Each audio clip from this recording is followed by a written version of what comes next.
நம்பிக்கையில் வைக்க உங்களை அன்போடு அழைக்கிறேன்.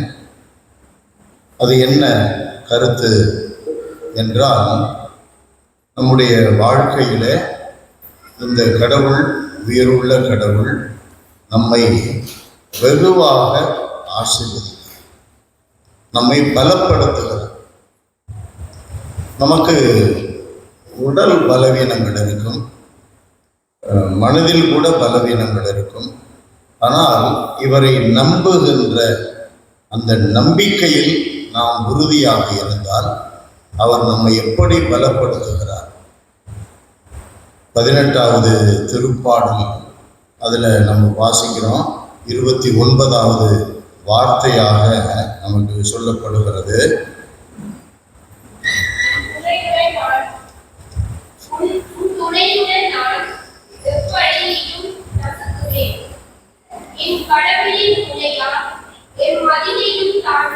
உம் துணையுடன் நான் எப்படையையும் நசுக்குவேன். அது நல்ல அந்த டிக்ஷனோட வாசிச்சு ஞானிக்கணும். உம் துணையுடன், ஆண்டவருடைய துணையுடன் நான் எந்த படையையும் நசுக்குவேன், என் கடவுளின் துணையால் எம் மதிலையும் தாண்டு. அதை யோசனை பண்ணி பாருங்க. ஒரு திருட்டில் ஈடுபடுறவன் போலீஸுக்கிட்ட அல்லது அந்த வீட்டு உரிமையாளர்கிட்டேருந்து அவங்க பார்த்துட்டாங்க, துரத்திக்கிட்டு வர்றாங்க. அவங்கள்ட்டேருந்து தப்பிக்கணும்னா அவன் ஒரு நோஞ்சாம் பயனாக இருப்பான் இல்லையா? ஆனால் அந்த வேளையில் உயிரை காப்பாற்றிக்கணும் அப்படிங்கிறதுக்காக அவன் எப்பொழுதும் ஒரு 3 அடி 4 அடி அதிகபட்சமாக உயரத்தை தாண்டுவான்னா, அன்னைக்கு 6 அடி சுவரை கூட தாண்டி போயிடும். அது கடவுள்னு அந்த மனிதனுக்கு, அவன் திருடன் தான், ஆனால் அந்த மனிதனுக்கு கொடுத்திருக்கிற உயிரின் மேல் கொடுத்திருக்கிற பற்றுறுதியின் காரணமாக வெளிப்படுகின்ற ஆற்றல். அவன் ஒரு திருடன், அவன் ஒரு பாவி, அவன் மற்றொரு பொருளுக்கு ஆசைப்படுறான். 7வது கட்டளைக்கு விரோதமான ஒரு விஷயம். ஆனா அந்த பாவிக்கு, அந்த திருடனுக்கு, தீய காரியம் செய்யறவனுக்கு அவ்வளவு வலிமை வந்துடுது. அப்ப நம்ம யோசனை பண்ணிக்க, ஒப்பிட்டு பார்க்கணும். கடவுளை சார்ந்து, கடவுளையே நம்பி, கடவுளுக்காக அப்படின்னு சொல்லி ஒருத்தன் நம்மில ஒருத்தர் நம்பிக்கையோட கடவுளை பற்றிக்கிட்டா நம்ம எங்க இருக்கணும்? நம்மளை எண்ணி வச்சாலும் யாரும் எட்ட முடியும். அல்லேலூயா. காரணம், அது ஒரு மனித தன்மையில வருகிற பலம், மனித தன்மையில வருகிற உற்சாகம், உயிரை காப்பாற்றுகிறது. ஆனா கடவுளை நம்பி வாழுகிற மனிதர்களுக்கு மனிதன் தேர்ந்து வருகிற பலம் இல்லை. அந்த வசனம் என்ன சொல்லுது? கடவுளே, உம் துணையுடன் எப்படையையும் நசுக்குவேன். அந்த படை என்ன? ஒருவேளை நோயா இருக்கலாம், ஒருவேளை கடன் தொல்லையா இருக்கலாம், வறுமையா இருக்கலாம், ஒருவேளை பக்கத்து வீட்டுக்காரனுடைய அராஜகமா இருக்கலாம், அல்லது நம்ம வேலை செய்யற இடத்துல கிடைக்கிற டார்ச்சரா இருக்கலாம், எதுவுமே இருக்கலாம். அந்த படையை உம் துணை கொண்டு, அதுதான் முக்கியமான வார்த்தை. ஆண்டவருடைய துணை நமக்கு எப்பொழுது அது உயிரோட்டமா இருக்கிறதோ அப்பொழுது அந்த துணை எவ்வளவு பெருசு கற்பனை பண்ணி பார்க்க முடியாது. அவ்வளவு பெரிய துணை. கடவுள் என்னோட இருக்கிறாரு. 46வது திருப்பாடலை நம்ம வாசித்தால் தெரியும். முதல் வார்த்தை நமக்கு சொல்லுகிறது, கடவுள் நமக்கு அடைக்கலமும் ஆற்றலுமாய் உள்ளார், இடுக்கணுற்ற வேளைகளில் நமக்கு உற்ற துணையும் அவர். கடவுள் நமக்கு அடைக்கலம், மனிதன் இல்லை. மனிதனிடம் அடைக்கலம் புகுந்தா, நான் ஒருத்தர் ஐயா என்னை காப்பாத்துங்க அப்படின்னு நான் போறேன். அவரு அந்த டைம்ல நல்ல வசதியா இருக்கிறாரு, நல்ல உடல் வலிமையோடு இருக்கிறாரு, மற்ற குடும்பத்தாரும் அவர் சொல்றது கேட்குறாங்க. அதனால அவர் துணையை நாட்டினா அந்த குடும்பம், அந்த ஆளு எனக்கு அடைக்கலம் தர்றாரு. இன்னைக்கு ராத்திரி செத்து போயிட்டாருன்னா இன்றைக்கு ராத்திரி அவர்கிட்ட இருக்கிற சொத்தெல்லாம் எவனா திருடிட்டு போயிட்டாங்க. அந்த மனிதனுடைய அடைக்கலம் அவ்வளவுதான். மனிதன் கொடுக்கிற அடைக்கலம் தஞ்சம் எப்பொழுதும் ஒரு நிலையானது இல்லை, நிலையற்றது, எந்த நேரத்திலையும் மறைஞ்சு போகும். 40:8 நம்ம வாசிக்கிறோம். எசாயா சொல்றாரு, பூ உதிர்ந்து போகும், புல் உலர்ந்து போகும். மனிதனுடைய வாழ்க்கை அப்படித்தான். அப்ப மனிதனை, அதான் 118வது திருப்பாடல்ல 8 வாசிக்கிறோம், மனிதனை நம்பாத, ஆண்டவரிடம் தஞ்சம் புகுங்கள். அரசனை கூட நம்பாத, ஆண்டவரிடம் தஞ்சம் புகுங்கள். Praise the lord, praise the lord, hallelujah. அப்ப இந்த ஆண்டவருடைய இந்த பிரசன்னத்துல நம்ம அதிகமா முதன்மையா கேட்க வேண்டியது என்ன? அவர் மீது நம்பிக்கை.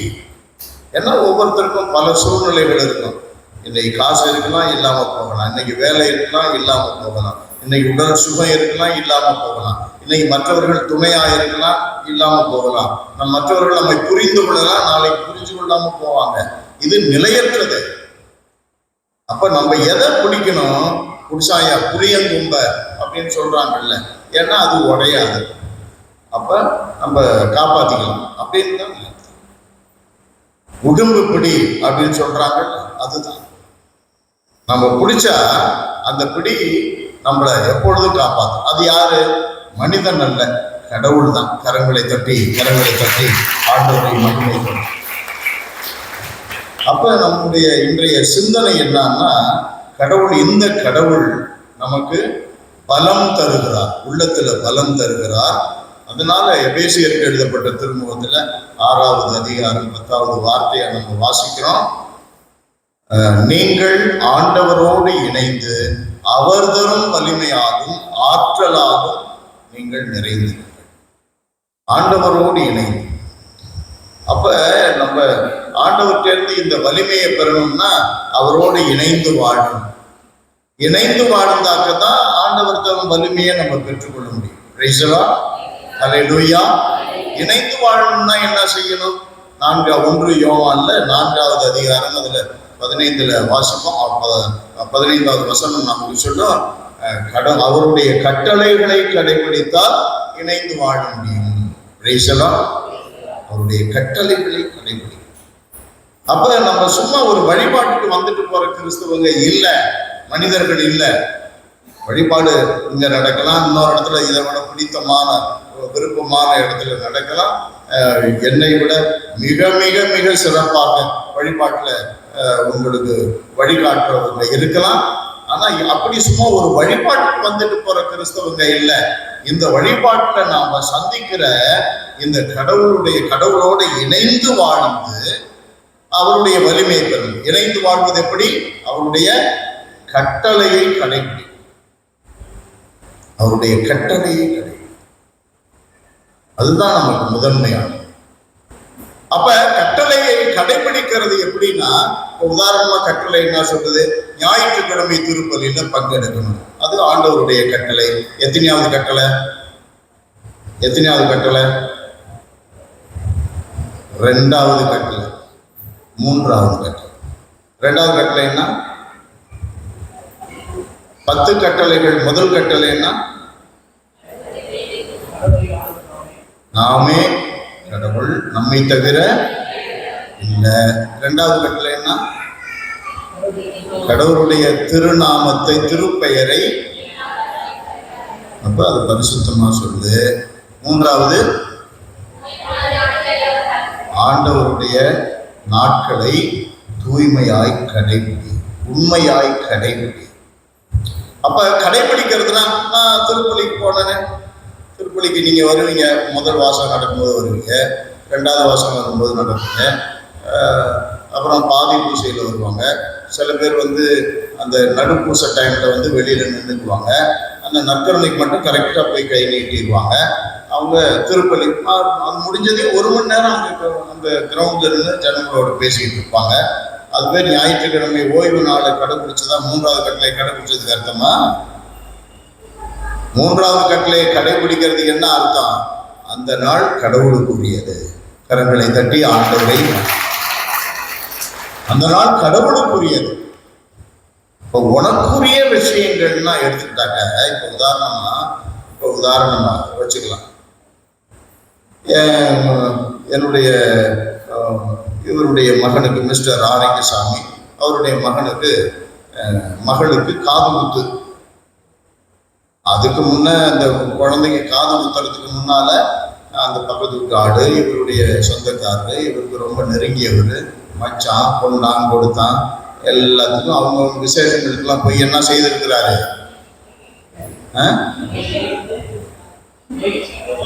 என்ன இன்விடேஷனா? மொய் வச்சிருக்கிறாரு இல்ல. இப்ப அவர் என்ன எதிர்பார்ப்போட இருப்பாரு? நம்ம யார் யாருக்கெல்லாம் மொய் வச்சோமோ அவர் வச்சிருப்பாரு லிஸ்ட், எழுதி வச்சிருக்கிறோம். பார்த்தீங்களா? எழுதி வச்சிருக்கவங்கலாம் இருக்காங்கல்ல, எழுதி வச்சுட்டு இன்னார் வந்தாங்களா டிக் அடிப்பாங்க. மொய்ங்கிறது என்ன? வட்டி இல்லாத கடன். திரும்ப எதிர்பார்ப்பாங்களா இல்லையா? அன்பானவர்களே, இவர் நமக்கு எப்பேற்பட்ட மொய் வச்சிருக்கிறாரு. நமக்கு இந்த உலகத்துல நம்மை மனிதனாக இந்த தாய்க்கு, இந்த தகப்பனுக்கு உயிரோட பிறக்கும்படியா செய்திருக்கிறார். பிரைஸ் தி லார்ட், ஹல்லேலூயா. உலகத்துல உயிரை கொடுத்திருக்கிறார். ஒரு தடவை கொடுக்கல, அதை தினந்தோறும் ஒவ்வொரு வினாடியும் அதை கொடுத்துக்கிட்டே இருக்கிறார். மூச்சு, இருதய துடிப்பு, இரத்த ஓட்டம், பேசும் திறன், நடக்க செயல்பட கைகளுக்கு, கால்களுக்கு, இல்லையா? நினைச்சு பார்க்க முடியுமா? அதான் யாருமே நினைக்கிறது இல்லை.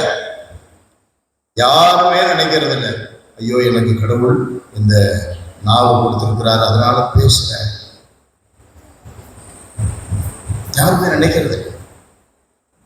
அப்ப அப்படி நினைச்சு செய்தாக்க எவ்வளவு பிரமாணிக்கமா இருப்பாங்க, எவ்வளவு டெய்லி அவருக்கு அந்த மொய் வாழ்த்தணும். ஏன் தினந்தோறும் உயிர் கொடுக்குறாரு. ஆண்டவரே, நேற்றைய தினத்துல இன்றைய தினத்தை எனக்கு இப்படி கொடுத்தீங்க, என் குடும்பத்தை ஆசீர்வதிச்சு நன்றி ஆண்டவரே. இப்ப நல்ல தூக்கத்தை கொடுங்க.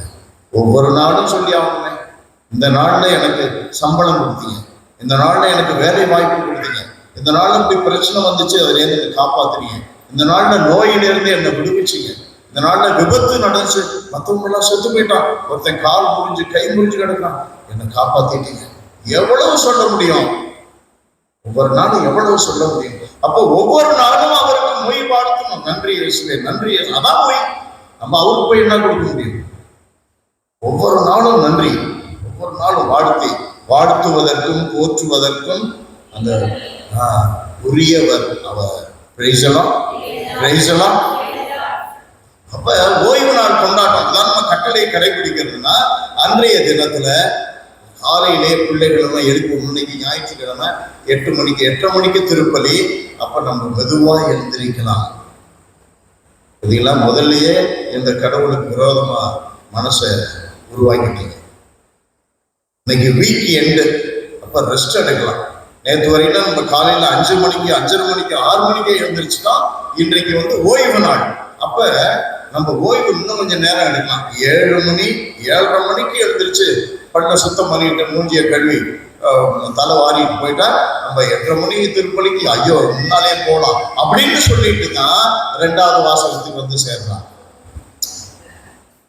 அப்ப கடவுளை நம்ம பாருங்க, அப்படி எப்படி ஏமாத்துறோம். மொய் வாழ்த்துலையே. இன்னைக்கு காலையில சீக்கிரம் எழுந்திரிக்கணும். இன்னைக்கு காலையில நமக்கு பஞ்சாங்கம் விலைக்கு விற்குது, பைபிள் பிரதி விலைக்கு விற்குது, பைபிள் டைரி விலைக்கு விற்குது. நமக்கு அந்த வாசகம் என்ன தெரியும்? நம்மளுக்கு வாசிக்க தெரியும். நம்ம பிள்ளைய படிக்க வச்சிருக்கிறோம், அவன் பிள்ளைக்கு எடுத்து விடுறாங்கன்னா எடுத்து கொடுப்பான், அவனுக்கு தெரியும். எடுத்து காலையிலே எழுந்திரிச்சதையுமே எடுத்து 5 மணிக்கு எழுந்திரி, 5:30 மணிக்கு எழுந்திரி, 6 மணிக்கு எழுந்திரி, அதிகபட்சம் 6 மணிக்கு எழுந்திரி, அதிகபட்சம் 6 மணிக்கு எழுந்திரிச்சு அந்த ஜபம் எல்லாம் சொல்லிட்டு அந்த வாசகத்தை எடுத்து வாசிங்க. பல்லு விளக்கும் போது நினைச்சுப்பா, கடவுள் உனக்கு இந்த பல்ல கொடுத்துருக்கிற, பல்லு இல்லைன்னா எப்படி பேசுவேன்? இல்லையா? பேச முடியுமா? நம்ம பேச்சை எவனாவது ரசிப்பானா? அந்த நாக்கு இல்லைன்னா நம்ம பேச முடியுமா? அப்ப காலையில பல்லு விளக்கும் போது, வாயை கழுவும் போது, முகத்தை கழுவும் போது, சில பேருக்கு முகம்னா எப்படி இருக்கு? காக்கற மூக்குறன்னு சொல்றான். நம்மளுக்கு நல்ல மூக்கு, நல்ல கண்ணு, நல்ல நெத்தி, நல்ல வாய், ஒரு முகம் கொடுத்திருக்கிறாரு. பிரைஸ் எல்லாம் ஹல்லேலூயா. அப்ப அதிகாலையில எழுந்திருச்சு நம்ம ஒரு ஜெபம் பண்ணி அன்றைய வாசகத்தை வாசிச்சு, அந்த நாள்ல நான் சீக்கிரம் காவி போடு அல்லது சாப்பாடு செய்யுங்க, உடனே சாப்பிட்டு போனா அல்லது திருப்பலி முடிச்சுட்டு வந்து சாப்பிடலாம், வாங்க புறப்படுங்க. ஜெபமாலைக்கெல்லாம் இருக்கணும். உதாரணமா குடியாத்தத்துல 8 மணி திருப்பலினா 8 மணிக்கு என்ன நடக்கும்? 10 பேர் வரலாம், ஒருத்தர் வரலாம், யாருமே. நான் எத்தனை முறை தனியா ஜெபமாலை ஆரம்பிச்சேன். என் வேலையை நான் செய்யறேன். பிரைஸ் எல்லாம் ஹல்லேலூயா. நான் கடவுளுக்கு போய் வாழ்த்தணுமா? நான் வாழ்த்துறேன். நீங்க வாழ்த்துறீங்க, வாழ்த்துல அது நீங்களாச்சு, கடவுளாச்சு. சொல்ல வேண்டியது என்னுடையது. பிரைஸ் எல்லாம். இப்ப இந்த இடத்துல 2 வாய்ஸ் மெசேஜ் போட்டிருந்தேன்.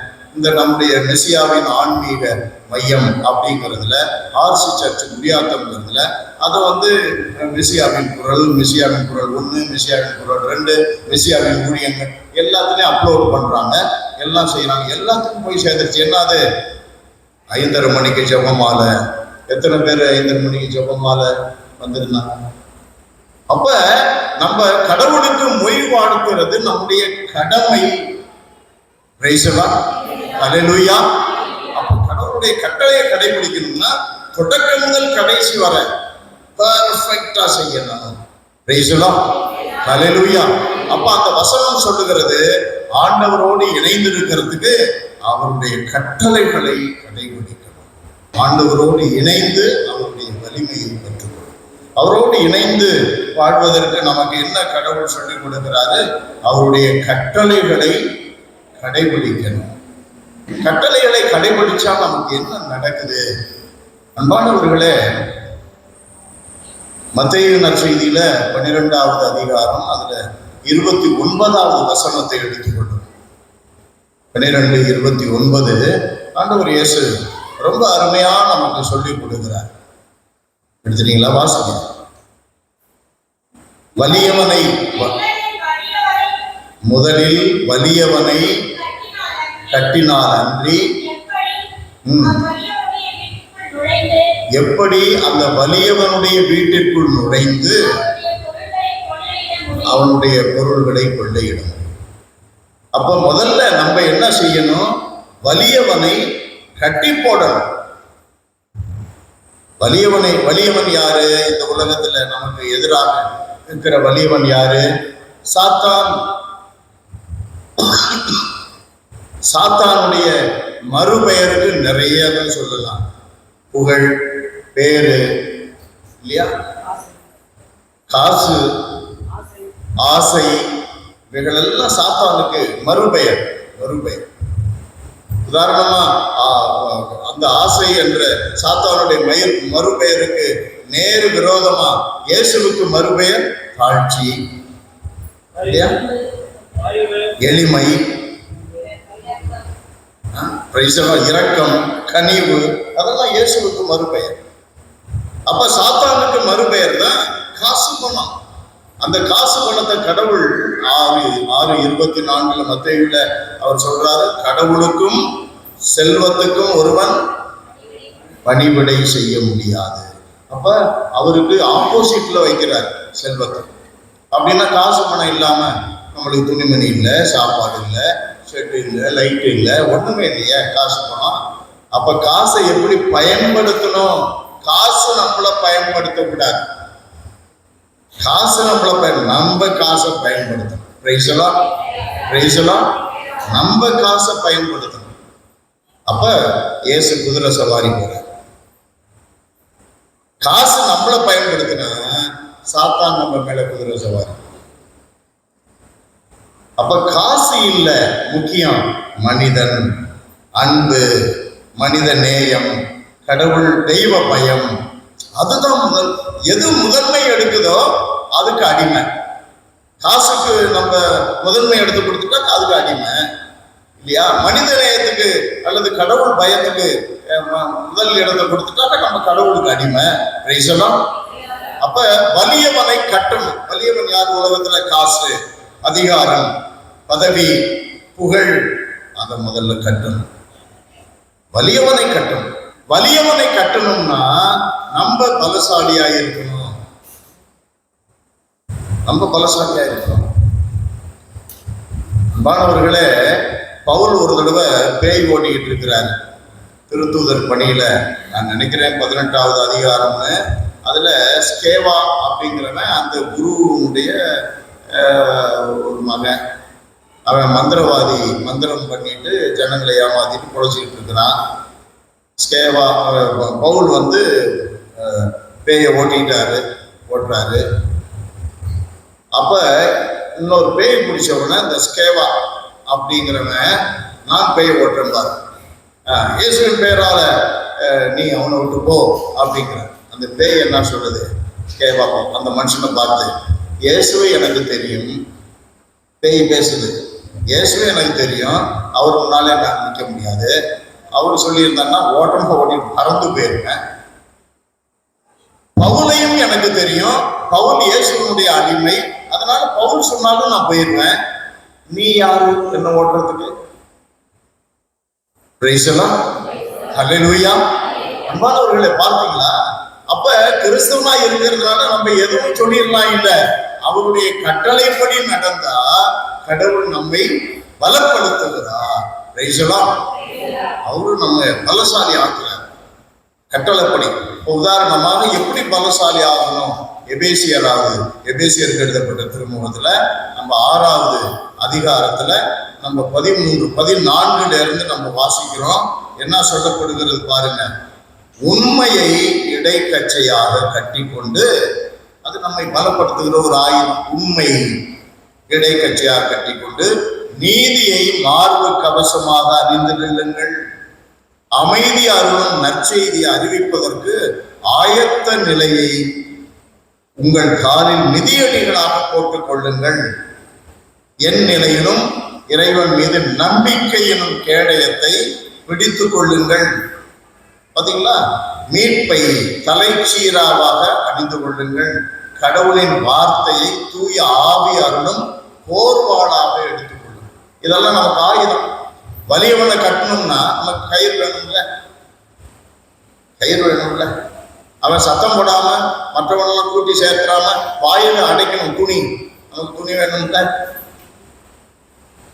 அப்ப அது மாதிரி நம்ம வலிமைப்படணும் அப்படின்னா, ஆண்டவர் தருகின்ற வலிமையை அணிந்து கொள்ளணும்னா அவரோட நம்ம இணைந்து வாழணும்னா கட்டளையை கடைபிடிக்கணும்.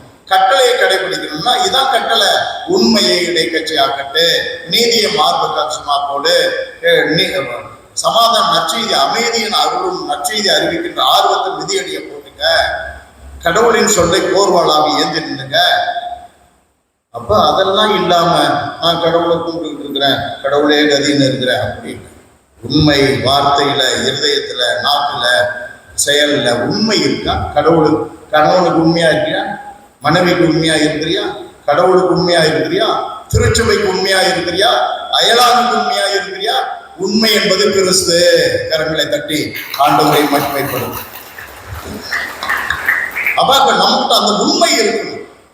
நீதினா அவங்களுக்கு ஒரு மதிப்பு இருக்கு. அம்மா அப்பாவுக்கு ஒரு மதிப்பு கொடுக்கணும், தாத்தா பாட்டிக்கு ஒரு மதிப்பு இருக்கு. கொடு. உன்னுடைய தம்பி அண்ணனுக்கு ஒரு மதிப்பு இருக்குது. மதிப்பு கொடு. அவங்களுக்கு உரியதை கொடுத்துரு. அதான் அவரவர்களுக்கு உரியதை அவரவர்களுக்கு கொடுப்பதுதான் நீதி. அரசாங்கத்துக்கு ஒரு மதிப்பு இருக்குது, கொடு. அவன் அக்கிரமம் பண்ற அரசாங்கமா இருப்பான், அவனுக்கு வரி செலுத்தணுமா நம்ம செலுத்தணும். பிரைஸலாம். ஹல்லேலூயா. ஆமா. அயலானுக்கு ஒரு மதிப்பு இருக்குது. நம்ம கார்ல போறோம், இன்னொருத்தன் நடந்து போறோம், ஹார்ன் அடிக்கிறோம், ஏதோ அர்ஜென்ட் அவனால் ரோட கிராஸ் பண்றான், முடியல, ஹார்ன் அடிக்கிறான், அறிவு இல்லை சொல்ல முடியுமா? அவனுக்கு ஒரு மதிப்பு இருக்கு, அவனால் முடியல. அவனுடைய வலிமை அவ்வளவுதான், வயசானவன் அல்லது நொண்டி, முடியல. அப்ப அவனுக்கு ஒரு மதிப்பு இருக்கு. ஹார்ன் அடிச்சுல பார்த்தல, அவன் உடம்பு சரியில்லைன்னு தெரியும், நமக்கு தெரியும், நடக்கும் போதே தெரியும், நிறுத்து.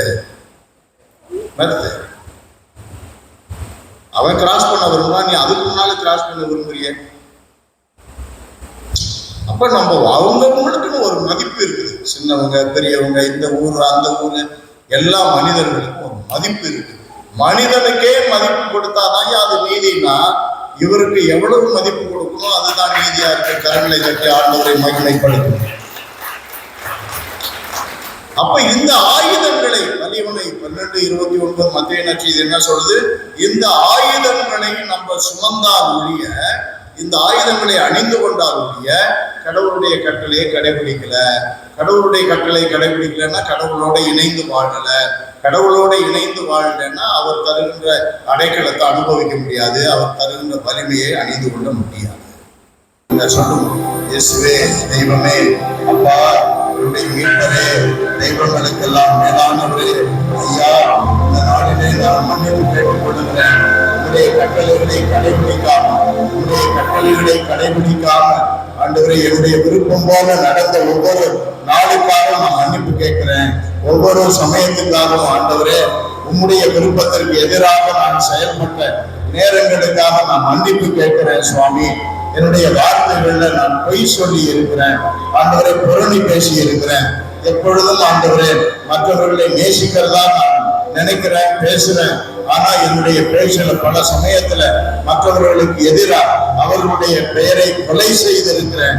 அதனால மற்றவர்கள் மனசை புண்படுத்தி இருக்கிறேன். கணவனுக்கோ மனைவிக்கோ பிரமாணிக்கம் இல்லாம, தெய்வமாகி உமக்கு கூட நான் பிரமாணிக்கம் இல்லாம என்னை பலசாலி என்று நினைத்து கொண்டு நான் மிகுந்த பலவீனமாக நடந்திருக்கிறேன். ஆண்டவரே உன்னுடைய வலிமையை நான் அணிந்து கொள்ள தவறி இருக்கிறேன். கட்டளைகளை கடைபிடிப்பதன் வழியாகத்தான் ஆண்டவரே நான் பலசாலி ஆக முடியும்.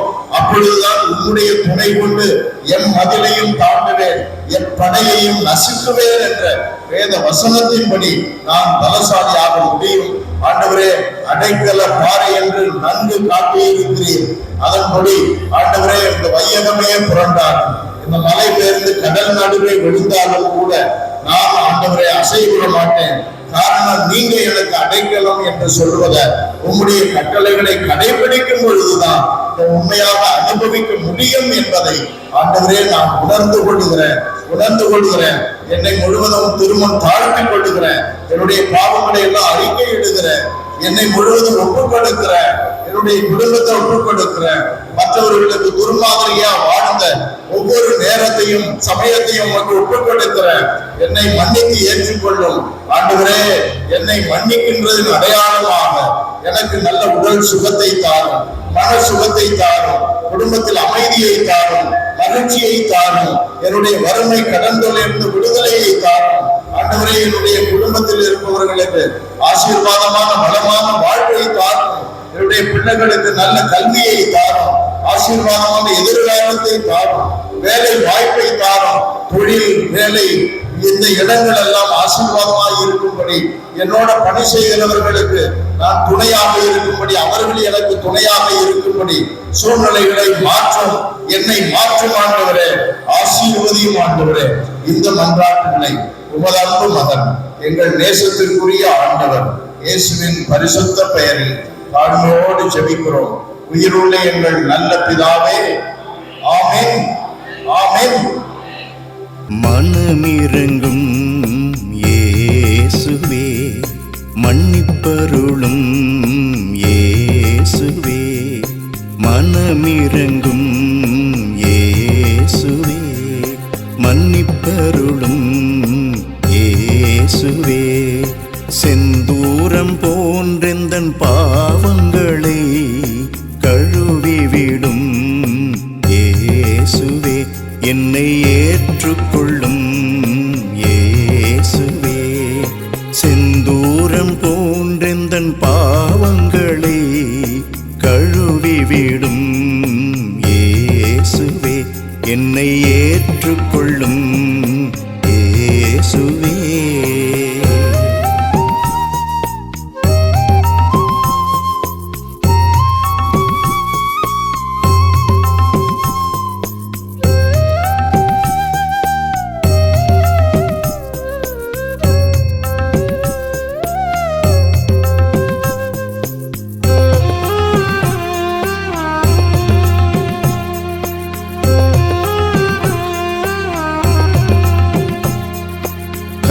கையும் மெய்யுமாக உன் பிரசன்னத்தில் பிடிபட்ட பாவினா, கையும் மெய்யுமாக உன் பிரசன்னத்தில் பிடிபட்ட பாவினா, தனியாக நிற்கின்றேன் உன் முன்னிலையில், நான் மன்னிப்பை வேண்டுகிறேன் உன் அருளினாலே. தனியாக நிற்கின்றேன் உன் முன்னிலையில், நான் மன்னிப்பை வேண்டுகிறேன் உன் அருளினாலே. மனமிரங்கும் இயேசுவே, மன்னிப்பருளும் இயேசுவே.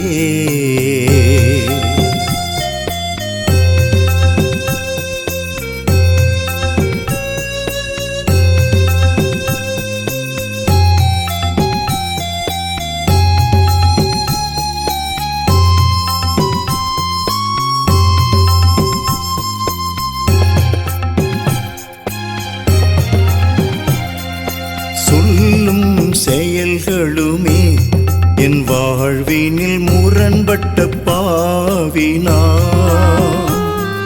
சொல்லும் செயல்களுமே என் வாழ்வினில் முரண்பட்ட பாவினா, தவிப்போடு இருக்கிறேன் உன் முன்னிலையில், நான் மன்னிப்பை வேண்டுகிறேன் உன் அருளினாலே.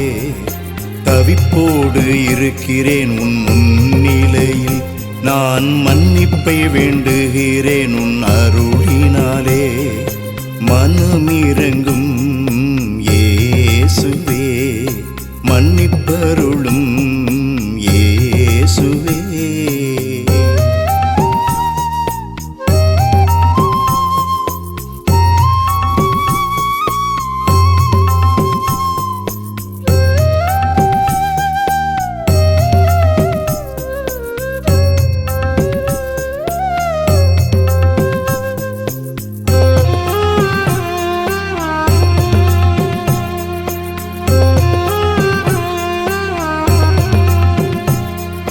பலத்தை இழந்தவனாய் உம் திருமுன்னே ஆற்றலை தேடி வந்தேன். பலத்தை இழந்தவனாய் உம் திருமுன்னே ஆற்றலை தேடி வந்தேன். நம்பிக்கையாயிருக்கிறேன் உன் முன்னிலையில், என்னை பலப்படுத்தும் உன் அருளினாலே. நம்பிக்கையாயிருக்கிறேன் உன் முன்னிலையில், என்னை பலப்படுத்தும் உம் அருளினாலே. மனமிரங்கும் இயேசுவே, மன்னிப்பருளும் இயேசுவே. மனமிரங்கும் இயேசுவே, மன்னிப்பருளும் இயேசுவே. செந்தூரம் போன்றெந்தன் பாவங்களை கழுவிவிடும்